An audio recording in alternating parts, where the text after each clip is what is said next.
Earlier this year, while we were preparing for the Colorado trip, I began to realize that the Jeep was not going to be a wise vehicle to take out there. So, you know, it was obvious I needed to get something else.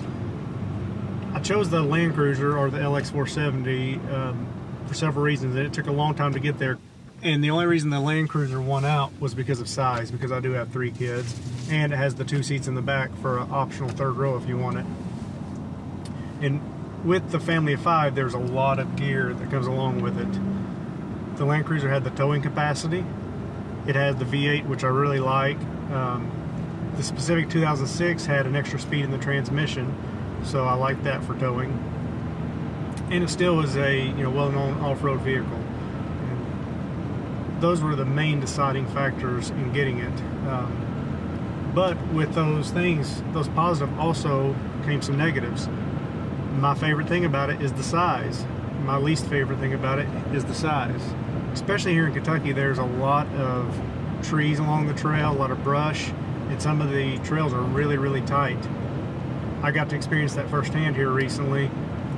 This is a lot wider vehicle. It's also a lot heavier vehicle. So I noticed it was harder to get up some obstacles because I'm probably weighing 2 to 3 times more than what the Jeep did. In the back, there's a feature that the Land Cruiser and LX470 has that I don't think any other SUV from this era has, and that is the tailgate. Now there are plus and minuses, but for me, I love it. It gives me a place to sit, a place to prepare things, and there's also a modification you can get that puts storage inside the tailgate. I plan on doing it so I can keep my recovery gear inside the tailgate at all times and relieve me from carrying one of the boxes. Now a downside is it keeps you from being able to reach as far into the back. You know, you lose about 1.5 feet, so there are times I've had to climb up in here where I might not have if it wasn't for the tailgate. But for me, it's definitely a plus. Lexus and Toyota both are known for their reliability. You know, they're not unbreakable, but they don't break often. You know, I'm not a Toyota guy, and because of that, this is the first Toyota I've owned, and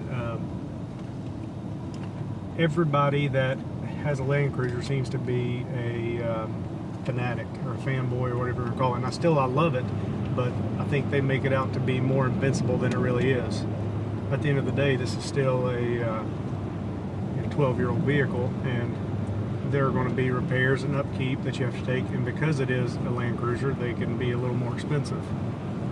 And I think when I bought it, I thought I was buying a bulletproof vehicle because they really do make it sound that way. And now that I own it, I know what they're talking about. You know, more than likely, with proper maintenance, this engine will go 500,000 miles, maybe more. All vehicles won't do that. I was specifically looking for this model because it came with a DVD player. And for me, that's a necessity for long road trips with the kids. Unfortunately, it was a poor design. The actual DVD player itself is in the main back in the cargo area. And if the rear seat is in and in a stored position, you can't even get to it. This makes it almost impossible for a child to be able to change the DVD while we're driving. Whereas if the DVD player was up front, it would be easy for my wife or I or the kids to change the DVD. One of the main things that I wanted when I was looking for a vehicle is something that would be comfortable to ride. We were planning a 19-day trip, and we've got plenty other long trips in mind. And I didn't want something that was uncomfortable. Previous vehicles I've owned have, not been that comfortable to go on long trips with, and the Lexus really seemed to fit that bill. The interior is top of the line. It's like sitting on your couch while you're driving.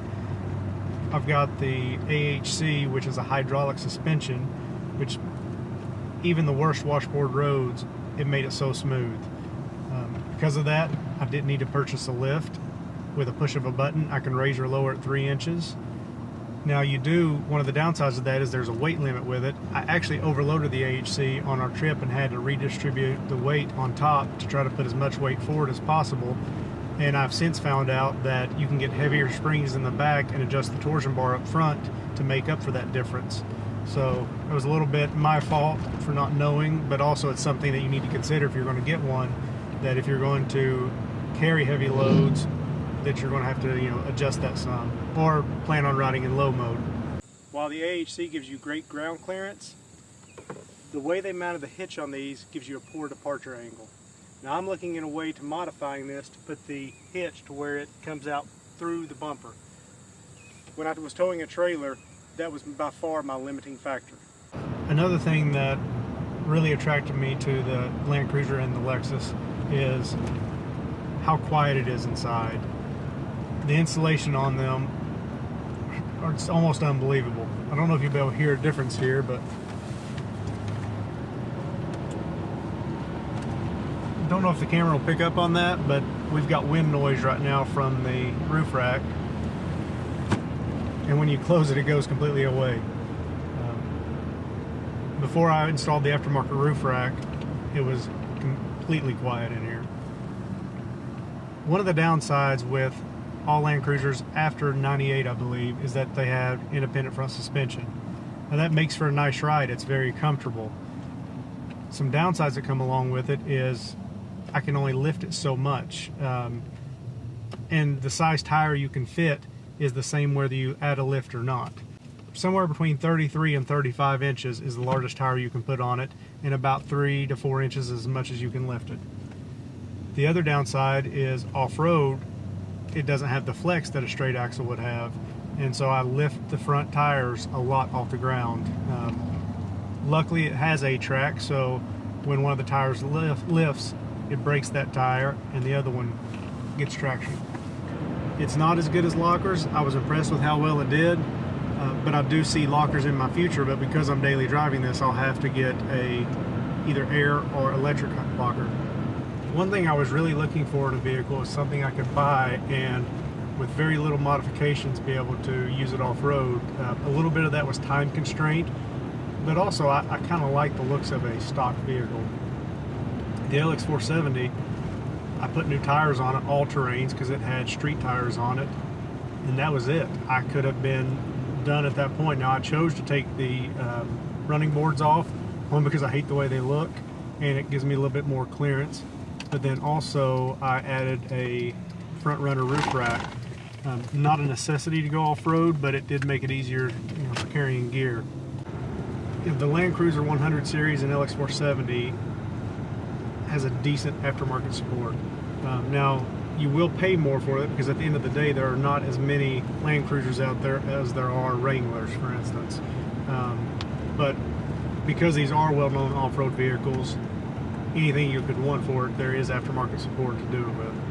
So a big downside to Land Cruisers that seems to never be mentioned until you purchase one and you realize that every new purchaser finds it out is how poor the fuel economy is. Now, I personally believe that's a trade-off. Toyotas are known to not have the best fuel economy, but they're also known to be the most reliable, and I think that is where the engineers went with that. But I will say this, while pulling my trailer going 80 miles an hour on the interstate, I was getting 5 to 6 miles per gallon. On a normal day, if I'm driving, as a daily driver, I get around 12 to 13 miles per gallon. They also suggest premium fuel. I haven't always put that in, but a lot of the problems that have been known with these, they blame it on the use of regular fuel. I'm not sure if that is the case or not, but when you add that cost of low fuel economy along with expensive fuel, it can be pretty expensive to drive. So there is definitely a Toyota tax, and if you become into more modern, the mid-2000s, there's quite a bit of Toyota tax. The good thing is, though, when you go to sell it, if you sell it, you get that back. But I think one thing about once you buy a Land Cruiser is you don't get rid of it. You end up keeping it for many years. I expect to keep this for 10 to 20 years. I'd like to take a minute to thank one of my sponsors, Luxury Imports Auto Sales in Florence, Kentucky. Their support makes it possible to bring these videos to you. If you're in the market for a luxury import, for off-road use or for a daily driver, make sure you contact the knowledgeable salespeople at Luxury Imports Auto Sales in Florence, Kentucky. I'll put a link in the description and also their phone number. Make sure you mention that you heard about them at Shawnee Hills.